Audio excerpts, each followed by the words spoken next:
கர்த்தருடைய பரிசுத்தமுள்ள நாமத்திற்கு ஸ்தோத்திரம். இன்றைய நாளின் கர்த்தருடைய வார்த்தையாக எசேக்கியேல் தீர்க்கதரிசன புஸ்தகம் 38வது அதிகாரம் 23வது வசனம். இவ்விதமாய் நான் அநேக ஜாதிகளின் கண்களுக்கு முன்பதாக என் மகத்துவத்தையும் என் பரிசுத்தத்தையும் விளங்க பண்ணி அறியப்படுவேன்.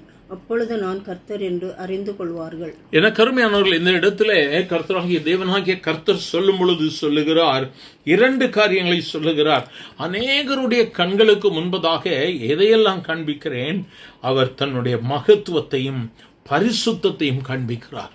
என கருமையானவர்களே, மகத்துவத்தையும் பரிசுத்தத்தையும் விளங்க பண்ணி அறியப்படுவேன் என்று சொல்லுகிறார். அப்போ நம்ம இந்த பரிசுத்தம் உள்ள தேவனை வெளிப்படுத்துவதற்கு நாமும் பரிசுத்தமாய் இருக்க வேண்டியது அவசியமாய் இருக்கிறது. அநேக ஜாதிகளுக்கு முன்பதாக, கண்களுக்கு முன்பதாக தம்முடைய மகத்துவத்தையும் கர்த்தருடைய பரிசுத்தத்தையும் விளங்க பண்ணி அறியப்படுவேன். அப்பொழுது கர்த்தர் என்று அறிந்து கொள்வார்கள். நாளிலும் எனக்கு அருமையான தேவ பிள்ளையை, கர்த்தர் நம்மோடு கூட பேசிக் கொண்டிருக்கிறார். அவர் கர்த்தர் தம்முடைய மகத்துவத்தை வெளிப்படுத்துவதற்கு நம்மை தெரிந்தெடுத்திருக்கிறார். நீங்களும் நானும் கர்த்தரை பரிசுத்தத்தோடு தொழுது கொள்ள வேண்டியது அவசியம்.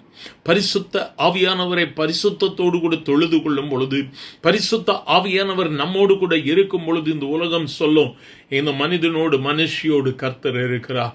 ஆகவே அவர் சொல்லுகிறார், அப்பொழுது அவருடைய மகத்துவம் வெளிப்படுகிறதாக இருக்கிறது. என் மகத்துவத்தையும் என் பரிசுத்தத்தையும் விளங்க பண்ணி அறியப்படுவேன். இந்த நாளில் கர்த்தர் தம்முடைய மகிமையையும் பரிசுத்தத்தையும் விளங்க பண்ணி அறியப்பட விரும்புகிறார். அப்பொழுது இந்த தேசம், உலகம் அறிந்து கொள்ளும், இவர்தான் மெய்யான கர்த்தர், இவர்தான் ஜீவனுள்ள தேவனாகிய கர்த்தர், இவர்தான் நம்மை விடுவிக்க முடியும் என்கிற பயத்தும் நடுக்கத்தோடு கூட கர்த்தரை சேவிக்க ஆரம்பிப்பார்கள். இன்று அறிந்திருக்கிற நாம், அவருடைய மகத்துவத்தை அறிந்திருக்கிற நாம், அவருடைய பரிசுத்தத்தை அறிந்திருக்கிற நாம், இன்று அவரை நாம் எப்படியாக தொழுது கொண்டிருக்கிறோம்? அறியப்பட்டிருக்கிறோமா? கர்த்தரை அறிந்தும் அறியாதவர்களைப் போல இருக்கிறோமா? நம்மை ஆராய்ந்து பார்க்கலாமா? இந்த நாளிலும் கர்த்தர் உன் இருதயத்தோடு கூட பேசிக் கொண்டிருக்கிறார். உன் வாழ்க்கையை அவர் மாற்ற விரும்புகிறார். ஏன் தோல்வி, ஏன் பலவீனம், ஏன் கஷ்டம் கடிந்து கொண்டு உன் வாழ்க்கையில கண்ணீரோடு கூட இருக்கிறாயா? என்று நீ கர்த்தரால் அறியப்பட்டவன். அவருடைய மகிமை உன்னிலை வெளிப்படணும். அவருடைய பரிசுத்த உன்னிலை வெளிப்படும் பொழுது நீ உயர்த்தப்படுவாய். உன் இருதயத்தை திறந்து கொடுப்பாயா? will you confess before the Lord? ஆண்டவர்கிட்ட சொல்லுவியா, ஆண்டவரே நான் ஒன்றும் இல்லப்பா, ஒப்பு கொடுத்துச்சு ஆண்டவரே, எனக்கு கரம் பிடித்திருங்க சொல்லுவியா? நீ உயர்த்தப்படுவாய். உன்னுடைய மேன்மை உன்னை கனப்படுத்தாது. ஒரு நிமிஷத்துல எல்லாத்தையும் போயிடும்.